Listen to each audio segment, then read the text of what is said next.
மடப்புரம் கோயில் காவலாளி அஜித்குமார் கொலை வழக்கு தொடர்பாக சாட்சிகளிடம் சிபிஐ விசாரணையை தொடங்கியுள்ளது. இது குறித்த தகவல்களை நமது மதுரை மண்டல தலைமைச் செய்தியாளர் வெற்றி வழங்க கேட்கலாம். வெற்றி, இப்ப சாட்சிகளாக யார் யாரெல்லாம் வரவழைக்கப்பட்டுள்ளனர்? விவரங்கள்.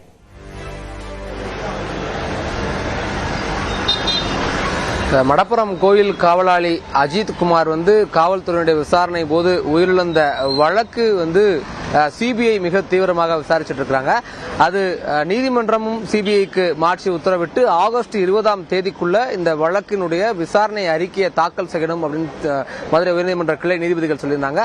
ரொம்ப முக்கியமா ஏற்கனவே இந்த வழக்கை நீதிமன்றத்தினுடைய உத்தரவின் அடிப்படையில் தனி நீதிபதி ஜான் சுந்தர்லால் சுரேஷ் ரொம்ப தீவிரமாகவே விசாரிச்சு அந்த அறிக்கை இடைக்கால அறிக்கையும் தாக்கல் செய்தார். அதனுடைய அடிப்படையில் தான் இந்த சிபிஐ விசாரணைக்கு நீதிமன்றம் உத்தரவிட்டு டிஎஸ்பி மோஹித்குமார் தலைமையில் ஒரு 6 பேர் கொண்ட சிபிஐ அதிகாரிகள் இந்த விசாரணையை தொடர்ந்து ஒரு 3-4 நாட்கள் நடத்திட்டு இருக்காங்க. 12ஆம் தேதி இந்த வழக்குக்கான எஃப்ஐஆர் பதிவு செய்யப்பட்டு சிபிஐ சார்பில், அதுக்கு பிறகு 14ஆம் தேதியிலிருந்து இந்த விசாரணை தொடர்ந்து நடத்திட்டு இருக்காங்க.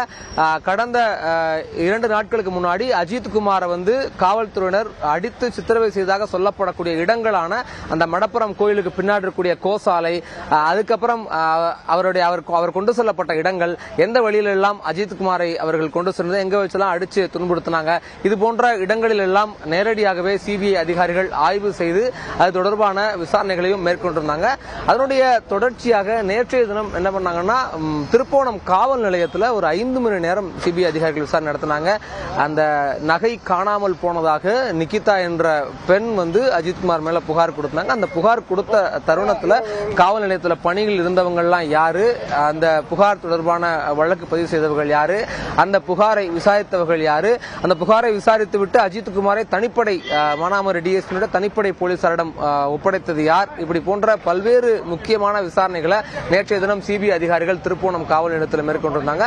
அந்த விசாரணையின் போது திருப்போணம் காவல் நிலையத்தில் இருந்த சிசிடிவியினுடைய காட்சிகளையும் ஆய்வு செஞ்சிருக்காங்க.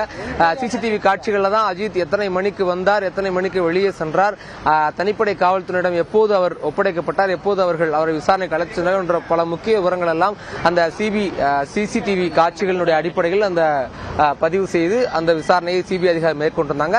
அதனுடைய தொடர்ச்சியாக சாட்சிகளை விசாரிக்கணும். அதாவது அஜித்குமாரினுடைய அந்த அவர் விசாரணைக்கு அழைத்து சென்ற போது அங்க கோயிலில் இருந்த உதவி ஆணையருடைய வாகன ஓட்டுநர் கார்த்திகேயன், அஜித்தினுடைய அந்த நகை திருடு போன சமயத்தில் காரை ஓட்டியதாக கூறப்படக்கூடிய ஆட்டோ ஓட்டுநர் அருண்குமார், அப்புறம் அஜித்குமாரோடு பணியாற்றிய அந்த காவலாளிகளான பிரவீன்குமார், வினோத்குமார், அது ரொம்ப முக்கியமா அஜித்குமாரோடைய தம்பி நவீன்குமார், இவங்க எல்லோருக்கும் நேரடியாக இதில் சாட்சிகளாகவே இருக்கிறாங்க. அஜித்குமாருடைய அடித்து சித்திரவதை செய்யப்பட்ட போது, அவர் விசாரிக்கப்பட்ட போது உடன் இருந்தவர்கள் அந்த காவலர்கள், ஆட்டோ ஓட்டுநர், அஜித்குமாருடைய தம்பி நவீன்குமார், இவங்க எல்லோரும் ரொம்ப முக்கியமான சாட்சி இந்த வழக்கத்தில். அதனால அந்த 5 பேரையும் இன்னைக்கு விசாரணைக்கு ஆஜராகணும் சொல்லி மதுரை ஆத்திக்குளத்தில் சிபிஐ அலுவலகத்துக்கு விசாரணைக்கு ஆஜராக சொல்லி சிபிஐ அதிகாரிகள் நேற்று நேரிலேயே சம்மன் கொடுத்தாங்க. அதன் அடிப்படையில் இப்போ சிபிஐ அலுவலகத்துக்கு அந்த 5 பேரும் 5 சாட்சிகளும் விசாரணைக்காக ஆஜராயிருக்காங்க.